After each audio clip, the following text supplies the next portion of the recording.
Hi everyone, today we are reading Books for Benjamin. This is a sweet story about a worm who steps out of his comfort zone and goes on an adventure, all about the fact that he loves reading, which is something not typical for his type, but he goes about what he wants to do and believes in and has a super sweet adventure, so I hope you guys enjoy. Okay, ready?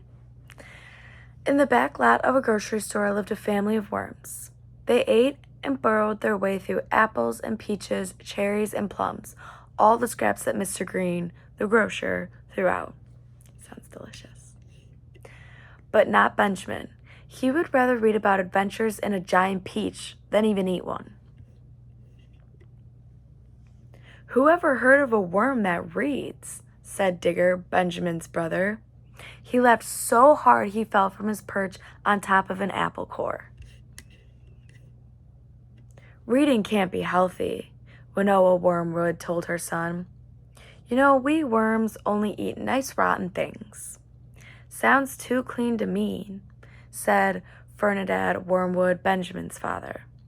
He munched on slimy lettuce and could not be bothered with all this talk of books. But Benjamin was tired of reading old newspapers and magazines covered with tomato splotches. He had a plan. That night, as Mr. Green turned off the lights to his grocery store, Benjamin inched his way through a slight crack in the wall. He slithered over to a rack of newspapers, crawling inside one of them. "Someone is sure to buy this paper tomorrow and take me home," he thought. "Then I can finally read real books." Benjamin was almost too excited to sleep that night. Sure enough, the next morning, a gray-haired lady with a pleasant smile grabbed the paper where Benjamin was hidden. Once at home, she sat down on the veranda to enjoy a cup of tea. But when she opened her morning paper, Benjamin's face peered at her with a grin wider than the Grand Canyon. "Yuck! A worm!"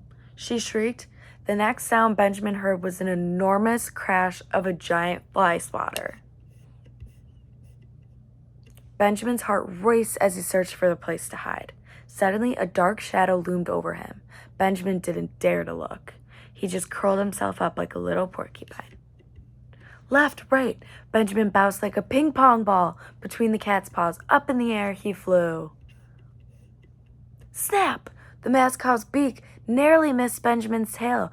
Benjamin dropped with a thud onto a spider-wort plant. Benjamin clung to the purple leaves for dear life, hoping to blend in. "That was a close one," said a voice.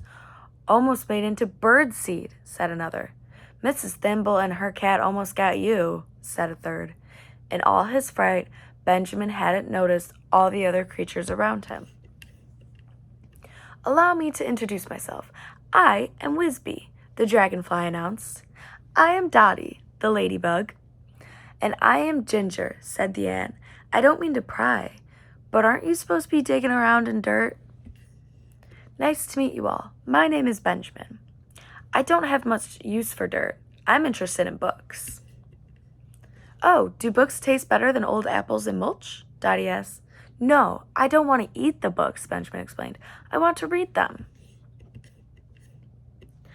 "I don't know much about reading books," said Dottie, "but I do know where you can find them, and I'd be happy to take you there."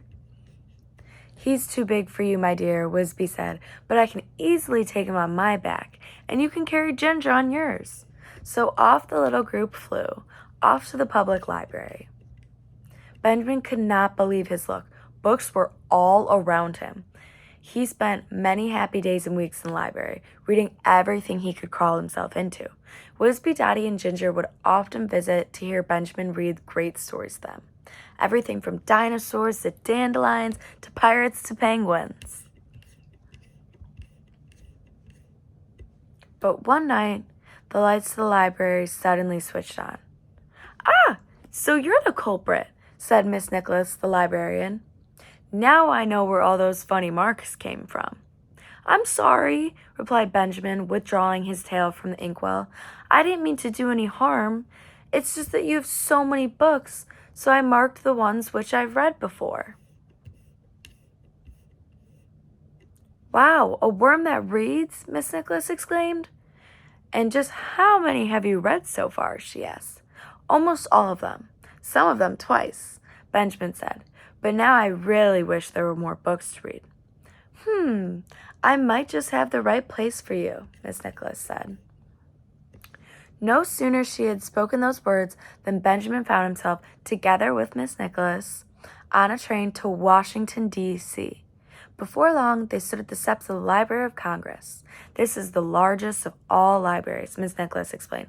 Most books written each year come here to be cataloged. So, Benjamin, this library is always growing. Visions of great books swirled in Benjamin's head. Inside the library, Benjamin and Miss Nicholas received a grand tour by the head librarian and various trustees of the Library of Congress.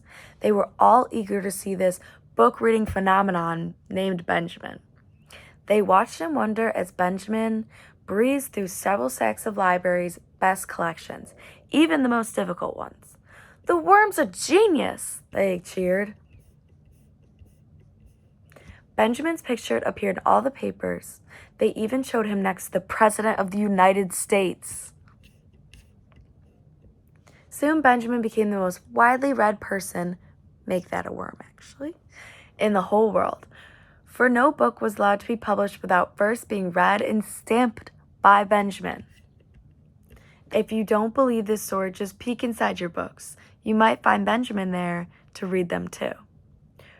Right next to the year your book was published, you'll find his famous signature. And that's the end. I hope everyone enjoyed.